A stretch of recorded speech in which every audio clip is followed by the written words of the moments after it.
ఏసే పరిష్కారము అనుదిన Bible study కార్యక్రమం ప్రేక్షకులందరికీ యేసుక్రీస్తు వారి కృపగల నామమున వందనాలు. ప్రభువునందు ప్రియా దేవుని బిడ్డలారా, నేటి దినము డాక్టర్ కారుపాటి శ్యాంసాగర్ గారి ద్వారా బైబిల్ స్టడీలోని వాక్య ధ్యానమును యోబు గ్రంథము నుండి ధ్యానం చేసుకుందాం. మీరందరూ బైబిల్తోనూ నోట్బుక్తోనూ సిద్ధపడి ఉంటే డాక్టర్ కారుపాటి శ్యాంసాగర్ గారు ప్రార్థన చేసి ఈ దినపు వాక్య పరిచర్య చేస్తారు. ప్రభువు నందు ప్రియా దేవుని బిడ్డలారా, ఈ రాత్రి కాలపు వాక్య భాగం కొరకు సహకారాన్ని అందిస్తున్న కుటుంబం నాగన్నగూడెం వాస్తవ్యులు జుజ్జువరపు జోత్స్న కుమారి గారి జన్మదినం సందర్భంగా తల్లిదండ్రులు జుజ్జువరపు రాజారావు రాజామణి గారు, నానమ్మ తాత సోమయ్య సామ్రాజ్యం గారు, సహోదరుడు సందీప్ కుమార్ సహకారాన్ని అందిస్తూ ఉన్నారు. జుజ్జువరపు జోత్స్న కుమారి గారిని ప్రభువు దీవించున్నట్లు ప్రార్థన చేద్దాం. ఎపిసోడ్ సహకారులు కావాలను ప్రార్థించండి.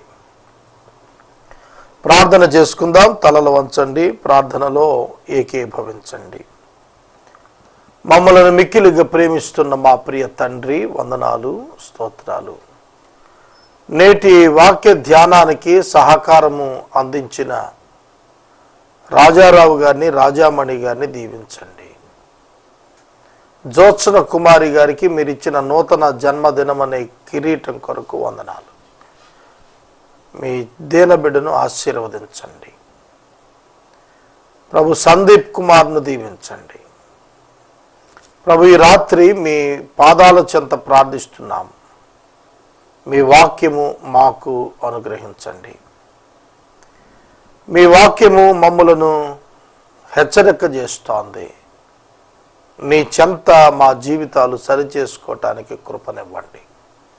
యేసు నామమున ప్రార్థిస్తూ ఉన్నాము తండ్రి, ఆమెన్. ప్రభువునందు ప్రియా దేవుని బిడ్డలారా, దయచేసి మీ పరిశుద్ధ బైబిల్ గ్రంథాన్ని తెరవండి. యోబు గ్రంథము 20వ అధ్యాయము మీ ఎదుట ఉంచుకొనండి. యోబు చెప్పిన ప్రత్యుత్తరాలకు నయమాతీయుడైన జోఫరు ఇచ్చిన జవాబు. అప్పుడు నయమాతీయుడైన జోఫరు ఈలాగున ప్రత్యుత్తరం ఇచ్చెను: అలాగున నీవు చెప్పినందుకు నా అందరి ఆతురత తగిన ప్రత్యుత్తరం సిద్ధపరిచింది. నాకు అవమానము కలుగు చేయు నిందను నేను విన్నందుకు నా మనోవివేకము తగిన ప్రత్యుత్తరము సిద్ధపరిచి ఉన్నది. చూడండి, ఇక్కడ నేను చదివిన మాటల్లో నయమాతీయుడైన జోఫరు యోబుకు చెబుతున్న జవాబు: నాకు అవమానము కలుగు నిందను నేను విన్నాను, అందువలన నేను నీకు ప్రత్యుత్తరము సిద్ధపరిచి ఉంచాను. వినుట ద్వారా ఒక అవగాహనకు వచ్చినందున దానికి కౌంటర్ వర్డ్, ప్రతి ఉత్తరం తన అంతరంగంలో సిద్ధపరుచుకున్నాడు నయమాతీయుడైన జోఫర్. చూడండి, మనం కూడా మన అంతరంగంలో ఎవరితోనైనా ఏదైనా విషయాన్ని మాట్లాడాలంటే అంతరంగంలో దాన్ని మొదట సిద్ధపరుచుకుంటాం. వాళ్ళేం మాట్లాడితే మనమేం మాట్లాడాలి, వాళ్ళేం ప్రశ్నిస్తే మనమేం జవాబు చెప్పాలి, వారు ఇలా ప్రశ్నించినప్పుడు ఎట్లా జవాబు ఇవ్వాలి, ఇదంతా కూడా అంతరంగం అనేటువంటి ఆ రణరంగంలో సిద్ధపాటు అవుతూనే ఉంటుంది. కనుక హృదయము అన్నింటికీ మూలము అనేది మనం అర్థం చేసుకోవాలి. హృదయానికి ద్వారాలు ఉన్నాయి, 5 ద్వారాలు, 5 సెన్సేషన్స్ హృదయానికి ద్వారాలుగా చెప్పవచ్చు. చెవి ద్వారా వినికిడి ద్వారం, చర్మము ద్వారా స్పర్శ ద్వారం, నాలుక ద్వారా రుచి, కంటి ద్వారా చూపు ద్వారం, ముక్కు ద్వారా సువాసన లేదా వాసన పసిగట్టుట ద్వారా హృదయంలోనికి సంకేతాలు వెళ్తాయి. కనుక ఈ హృదయ ద్వారాల గుండా ఏ సమాచారం హృదయంలోనికి వస్తుందో దానిని బట్టి నీ హృదయం ఆలోచించడం ప్రారంభిస్తుంది. వాటి నుంచే జవాబులు ఉత్పన్నమవుతూ ఉంటాయి. కనుక జోఫరు యొక్క చెవికి యోబు యొక్క మాటలు ఎలా సోకాయి? How Zophar received the words of the Job. యోబు యొక్క మాటలను జోఫర్ ఎలా రిసీవ్ చేసుకున్నాడు? యోబు మాట్లాడిన మాటల్లో తన మిత్రులకు నిందే ఉంది, కానీ తాము తప్పుడు మార్గంలో ఉన్నామని యోబు మాట్లాడుతున్న మాటలకు జోఫరు అంతరంగంలో నిందగా భావించాడు. కొన్నిసార్లు మనం మాట్లాడిన మాటలు ఎదుట వారికి ఎందుకు అట్లా అర్థమవుతాయో మనకే అర్థం కాదు. మనం మాట్లాడిన ఉద్దేశాలు వేరైనా ఎదుటవారు ఆ మాటలను తాము అర్థం చేసుకున్నటువంటి విధానాన్ని వ్యక్తపరిచినప్పుడు ఆశ్చర్యం కలుగుతుంది. నేను ఈ ఉద్దేశంతో అనలేదండి అని మనం అంటాం, కానీ అవతల వ్యక్తి యొక్క ఉద్దేశాన్ని బట్టి ఆ పదాలు అర్థమవుతూ ఉంటాయి. అర్థాలు మాటల్లో లేవు, అర్థాలు హృదయంలో ఉన్నాయి. అర్థము హృదయమందు ఉంది, వింటున్న మాట ఎందుకు కాదు. ఆ మాటను వారు ఎట్లా తీసుకుంటారు? దానిని బట్టే ప్రతిస్పందన ప్రారంభం అవుతుంది. జోఫర్ అంతరంగంలో యోబు మాటలు అతనికి రుచించలేదు. He felt shame on the words. ఆ మాటలను తాను విన్నప్పుడు చాలా సిగ్గుగా భావిస్తున్నాడు, నిందగా భావిస్తున్నాడు. అందుకే అతను ఒక తాత్పర్యానికి వచ్చాడు. ఆ తాత్పర్యానికి రావటంలోనే అతని యొక్క తొందరపాటు చర్య, అతని అవగాహన లేముంది. కొన్ని సందర్భాల్లో నేను నా వ్యక్తిగత అనుభవం చెప్తున్నాను, వినండి. ఒక్కొక్క వ్యక్తిని గురించిన సమాచారం విన్నప్పుడు, కొన్ని మాటలు విన్నప్పుడు నా హృదయంలో వెంటనే కొన్ని ఆలోచనలు ఫ్రేమ్ అయిపోతూ ఉంటాయి. వాటిని వెలువరచడానికి కొంచెం ఆలస్యం చేస్తే విడుదలయ్యే ఫలితాలు మరలా నా అభిప్రాయం తప్పు, నేను మాట్లాడకపోవటమే మంచిదయ్యింది అనే భావన పలుమార్లు నాకు కలిగింది. సోదరుడా, సోదరి, విషయ పరిజ్ఞానం పరిపూర్ణంగా లేకుండా తీర్పు తీర్చటం మానవునికి అలవాటు. అలా మనందరం కూడా చేస్తూనే ఉంటాం. ఒక దినాన ఒక వ్యక్తికి నేను పలుమార్లు ఫోన్ చేశాను. అతను ఫోన్ లిఫ్ట్ చేయలేదు. చాలా అవసరతలో ఫోన్ చేశాను. అతడు కమిట్మెంట్ ఇచ్చిన వ్యక్తి, అందుకే అన్నిసార్లు ఫోన్ చేశాను. 15 రోజుల తర్వాత ఆయన నన్ను అడిగాడు, మీరు అన్నిసార్లు ఫోన్ చేసినా నేను ఫోన్ తీయలేదు, కారణం ఏంటంటే నాకు ఒక ప్రమాదం జరిగింది, ఆ కారణంగా నేను ఫోన్ తీయలేదు. ఫోన్ తీయకపోవటాన్ని మీరు అపార్థం చేసుకుని వేరే ఆల్టర్నేటివ్ చేశారు, నేను నష్టపోయాను అని అన్నాడు. చూడండి, కొన్ని సందర్భాల్లో మనం ఒక కంక్లూజన్కి వచ్చేస్తాం. జోఫర్ కూడా ఒక కంక్లూజన్కి వచ్చి అనుకుంటున్నాడు, యోబు, నీవింతకాలము అనుభవించినటువంటి సంపద ఇవన్నీ తాత్కాలికమైనవి, అవన్నీ నిన్ను విడిచిపోయాయి అని అంటే నువ్వు దుష్టుడివి అని నాకు ఇప్పుడు అర్థమవుతోందని మొదలుపెట్టాడు.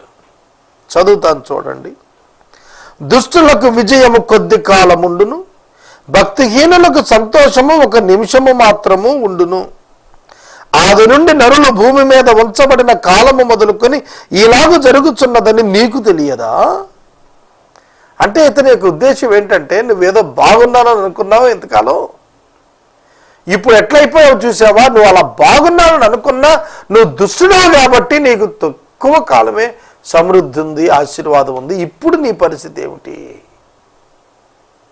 చాలా సందర్భాల్లో మనం పరిస్థితులను బట్టి అపార్థం చేసుకునే అవకాశం కనిపిస్తోంది. అలా ఎన్నడూ కూడదు. సోదరుడా, సోదరి, యోబును దేవుడు ఈ పరీక్ష అనంతరం అత్యధికంగా హెచ్చించాడు కదా, మరి అప్పుడు జోఫరు మాట మార్చుకోవాల్సి వచ్చిందా లేదా? కనుక మనం తొందరపడి ఒక నిర్ణయానికి వచ్చి సమయాన్ని అబ్జర్వ్ చేయకోకుండా కొన్ని నిర్ణయాలు తీసుకుంటే వాటి పరిణామం తర్వాత మనమే మార్చుకోవాల్సి వస్తుంది. మనకు అవమానం కలుగుతుంది. మనం స్థిరత్వంలోనికి రాలేకపోతాం. ఈ రాత్రి వాక్యం మీకు అర్థమవుతుందని నేను ఆశిస్తున్నాను. వినికిడి చేత నిర్ణయాలకు త్వరపడి పరుగులెత్తద్దు. కొంచెం కాలం దాని కొరకు నియమించి ఆలోచించాల్సిన ఆవశ్యకత ఉన్నది. భార్యాభర్తల తగాదాలు చాలా నా దగ్గరికి తీసుకొని వస్తూ ఉంటారు. వారికి కొంతకాలం ఒక లిటిల్ లాంగ్ టైం కౌన్సిలింగ్ ఇవ్వగలిగితే they can understand their problems and mistakes. వారి సమస్యలు, వారి యొక్క ఇబ్బందులు వారే అర్థం చేసుకోగలుగుతారు. కలిగి ఉన్నారు కొందరు. కనుక తొందరపాటుగా మాటలు, తొందరపాటు నిర్ణయాలు, తొందరపాటు తీర్పులు మనలను నెట్టేస్తాయి కానీ మనల్ని స్థిరపరచం. వాస్తవానికి యోబును దేవుడు పరీక్షకు గురి చేశాడు తప్ప దుష్టత్వాన్ని బట్టి అతనికి తీర్పు వచ్చి కోల్పోయినవి కావు అనేది జోఫరు గుర్తెరగకుండా మాట్లాడుతున్న కారణాన ఈ అధ్యాయం ఇక్కడ కనిపిస్తోంది మనకు. వారి ఘనత ఆకాశం అంత ఎత్తుగా పెరిగినను, మేఘాలంత ఎత్తుగా వారు తలవెత్తినను, తమ మలము నశించు రీతిగా వారెన్నటికీ ఉండకుండా నశించుదురు. వారిని చూచిన వారు వారు ఏమైరి అని అడుగుతారు. దుష్టుడు ఆకాశం అంత ఎత్తుళ్ళిన, దుష్టుడు మేఘాలంత ఎత్తు తలలెత్తుకున్నా డిజపియర్ అయిపోతాడు, కనబడకుండా పోతాడు, చరిత్రహీనుడు అయిపోతాడు. అదే చెబుతున్నాడు ఇక్కడ. వాడిని ఇదివరకు చూచిన వాళ్ళు అతడు ఏమయ్యాడు అని అడుగుతారు. చాలామంది క్రిస్టియన్ మినిస్ట్రీస్లో వస్తున్నారు, పోతున్నారు. వారు ఏమయ్యారు? వారు ఎందుకు వస్తున్నారు? వారు ఎందుకు తెరమరుగవుతున్నారు? వారి యాటిట్యూడ్ ఏమిటి? ఇవన్నీ కూడా ప్రశ్నించుకున్నప్పుడు చాలా తేటగా అర్థమవుతుంది. వారు కనుమరుగవటానికి కారణం వారి సొంత ఉద్దేశాలే. కల ఎగసిపోవునట్లు వారు గతించి కనబడకపోదురు. రాత్రి స్వప్నము దాటిపోవునట్లు వారు తరిమివేయబడుదురు. రాత్రి కాలాల మనకు నిద్రలో స్వప్నాలు వస్తాయి. అవి తరిమివేయబడతాయి. అవి నిలకడగా ఉండవు, అవి నిత్యం కనపడవు. మెళకు వచ్చేటప్పటికి అది మన నుండి తొలగిపోతుంది. కనుక స్వప్నం ఎట్లా వాస్తవం కాదో జీవితాలు అట్లా అవాస్తవం అయిపోతాయి. దుష్టుల యొక్క జీవితాలు ఉన్నట్లుగానే కనబడుతూ ఉంటుంది, కానీ అది కనపడకుండా మాయమవుతుంది. స్వప్నం యొక్క లక్షణం అది. అలాగున దుష్టుల యొక్క లక్షణాలు ఉంటాయి. వారిని చూచిన కన్ను ఇక వారిని చూడదు. వారి స్థలమును వారు మరి ఎప్పుడూ కనబడరు. వారి సంతతి వారు దరిద్రుల దయను వెదికెదరు. వారి సంతతి వారు సమృద్ధి కలిగిన వారిని ఆశ్రయించడం కాదండి. దరిద్రుల యొక్క దయ ఏమైనా దొరుకుతుందా అంటే పరమ దరిద్రులుగా మారతారన్నమాట. ఒక దుష్టుని యొక్క సంతానం పరమ దారిద్ర్యానికి లోనవుతారు అని హెచ్చరిక చేస్తూ ఉండగా మన జీవితాలు ఒకసారి ఆలోచనలో పెట్టుకుందాం. ఎన్నడూ కూడాను మన జీవితాల్లో మన బిడ్డలకు దారిద్ర్యతను తీసుకొచ్చే పరిస్థితులకు మనం తెరతీయవద్దనేది నా అభిప్రాయం. వారు చూచిన కనుక వారు చూడదు. గతం వచ్చినప్పుడు ఉన్నారు, ఇప్పుడు లేరు అని అంటారు చూశారు. అట్లాగూ తెరగమరుగైపోతారు, కనుమరుగైపోతారు దుష్టులు. వారి చేతులు వారి ఆస్తిని తిరిగి అప్పగించేస్తున్నాయి. ఆస్తి సంపాదించిన వారే ఆస్తిని అప్పగించేస్తున్నారు. చూడండి, ఇప్పుడు మనం చాలా గొప్ప ఆదాయ పరులను చూస్తున్నాం. కానీ వారి చేతులారా ఆ డబ్బును వ్యర్థమైన వాటికి ఇచ్చేస్తున్నారు. కోర్టు తగాదాలకి, హాస్పిటల్ మెడికల్ బిల్స్కి, అలాగే తమ ద్వారా జరిగిన నష్టాలకి కాంపెన్సేషన్ రూపంలో అలా ఒకదాని వెంబడి ఒకటి వెళ్ళిపోతున్నాయి. చేతులారా ఇన్వెస్ట్ చేసి పాడు చేసుకుని వదిలిపెట్టుకోవాల్సి వస్తుంది. దుష్టత్వంలో ఉన్నవారికి అట్లాంటి గతి పడుతోంది అన్నాడు. వారి చేతులే వారి ఆస్తిని తిరిగి అప్పగించేస్తాయి. చాలా సంపాదిస్తాడు, రౌడీల పాలు, కోర్టుల పాలు, అలాగే వైద్యుల పాలు, లాయర్ల పాలు అయిపోతాయి డబ్బు. చాలామంది ఉన్నారు ఇట్లాంటి వారు. వారిని వారు రక్షించుకోవటానికి ఎవరెవరినో పోషించే పరిస్థితి. వారి చేతులారా తమ సంపాదించింది తమను విడిచి వెళ్ళిపోతుంటే వాళ్ళు చూస్తూనే ఉంటారు. వారి ఎముకలలో యవన బలము నిండి ఉండును గాని అదియు వారితో కూడా మంటిలో పొండుకొనును. యవన కాలములో బలవంతులుగా ఉన్నప్పటికీ మరణిస్తారన్నాడు. యవన కాలంలో మరణించడం అర్ధాయుషు, వృద్ధాప్యంలో వృద్ధాప్యంలో నిద్రించడం దీర్ఘాయుషు. అర్ధాయుష్కులు అయిపోతారు దుష్టులు అన్నాడు. చూడండి, నాకు ఒక సహోదరుడు కనిపించాడు. ఆయన మాట్లాడుతూ అన్నాడు, స్నేహితులకు పార్టీ ఇవ్వటానికి బయలుదేరి యాక్సిడెంట్కి గురయ్యి చాలా బాధలో పడిపోయానండి అని అన్నాడు. ఏమిటా పార్టీ? లోక సంబంధమైన లిక్కర్ పార్టీ. దుష్టుడు ఆటోమేటిక్గా నాశనమే.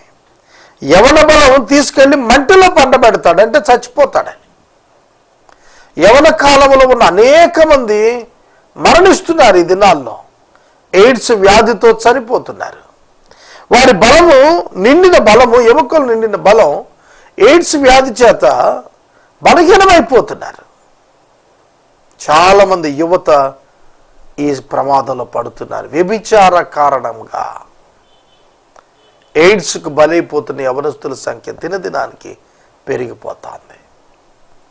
అలాగనే రోడ్ యాక్సిడెంట్స్లో యవనస్తులు అపరిమితమైనటువంటి వేగంతో వెళ్ళి చనిపోతున్నారు. మన రాష్ట్రంలో పెద్ద పెద్ద వారి యొక్క కుమారులు, అజారుద్దీన్ గారు, బాబు మోహన్ లాంటి వారు, అలాగే ఇంకా ముస్లిం మినిస్టర్ ఒక ఆయన ఉన్నారు, వారి యొక్క కుమారుడు, ఇట్లా చాలామంది మోటార్ బైక్స్ యాక్సిడెంట్లో చనిపోయినారు యవన కాలంలో. ఎందుకని? వారి యొక్క జీవితంలో క్రమాన్ని విడిచిపెట్టారు వాళ్ళు. కనుక వాక్యం మనం చూస్తున్నప్పుడు వాక్యాన్ని వదిలిన వాడు దుష్టుడు.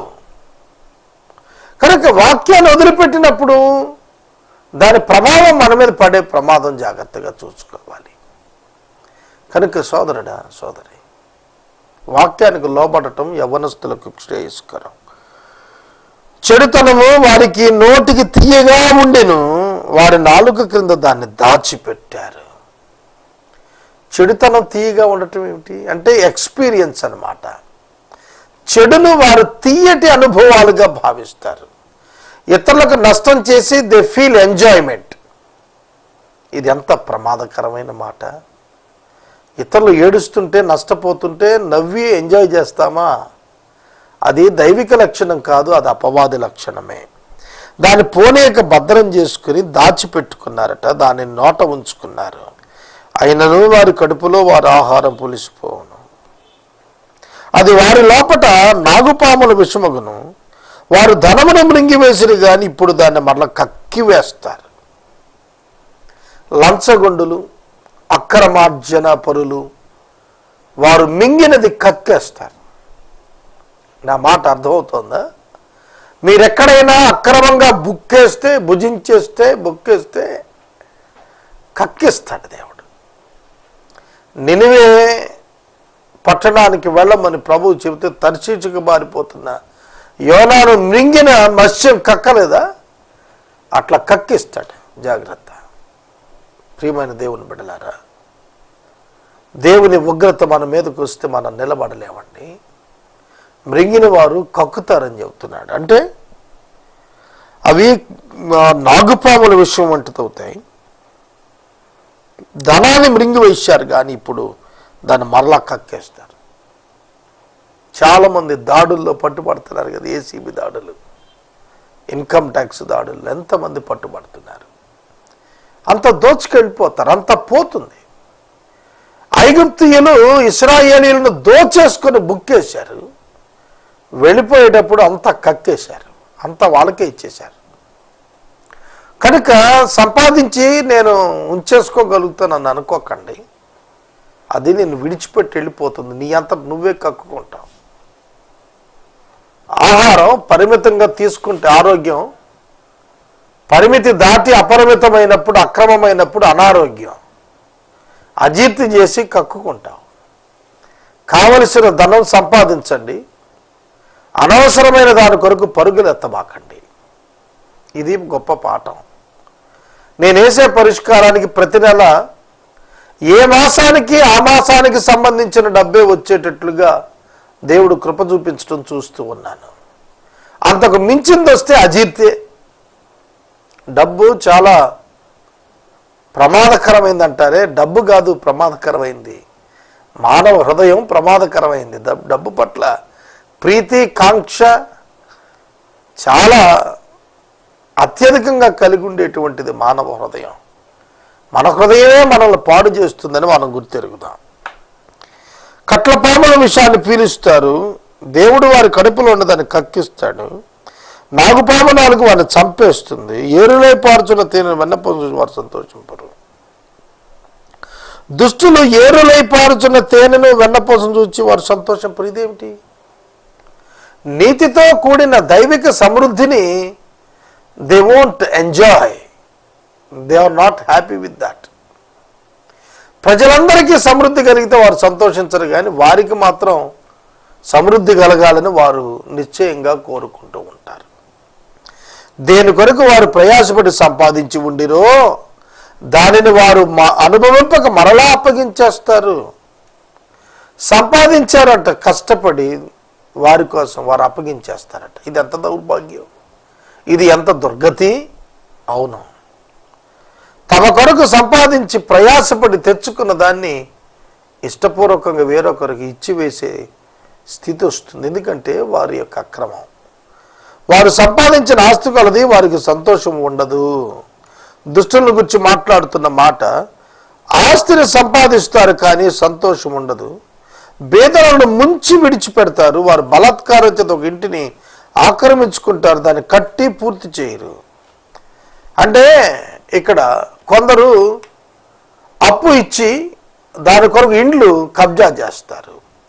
ఆర్థికంగా పేదల దగ్గర నుంచి వారిని నట్టేట ముంచి సంపాదిస్తారు. నిజం, చాలామంది ఉన్నారు. ఈ దినంలో చీట్లు కట్టుకుని పారిపోతున్న వారు ఉన్నారు, చూశారు. పేదలైన వారు కట్టే డబ్బే అదంతా కూడాను. చిన్న చిన్న 10 రూపాయలు 50 రూపాయలు సేవింగ్స్ చేసి ఇచ్చినవి అవి మూట కట్టుకుని లక్షల్లో కోట్లైనా పారిపోతుంటారు చాలామంది. అట్లాంటి దౌర్భాగ్యమైన స్థితిని వర్ణిస్తున్నాడు ఇక్కడ. వారు ఎడతెగక ఆశించిన వారు తమ ఇష్ట వస్తువులను ఒకదాని చేతనైనను తమను తాము రక్షించుకొనజాలరు. వారు మింగివేయనిది ఒకటి లేదు గనుక వారి క్షేమస్థితి నిలబడదు.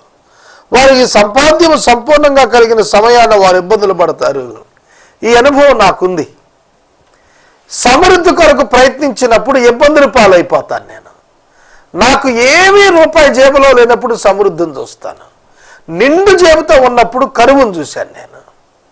అందుకే నేను ఎప్పుడు ప్రార్థిస్తాను, నాకు సమృద్ధి వద్దు ప్రభువా, సరిపోయినంత చాలును. సరిపోయిన దానికంటే తక్కువే ఇవ్వు ప్రభువా, సమృద్ధిని నేను చూడగలుగుతాను. ఇది నా వ్యక్తిగత అనుభవం. జేబులో రూపాయి లేకుండా 20 దినాలు పైగా ఉంటాను నేను నెలలో. కానీ ఎన్నడూ కూడాను నాకు ఆ భావన రాదు.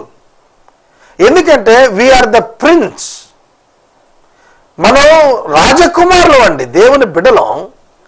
మనకేం కావాలది ఆయన ఇస్తాడు, మనకేం కావాలది ఆయన చూస్తాడు, చేస్తాడు. ఇక దేనికి చింత?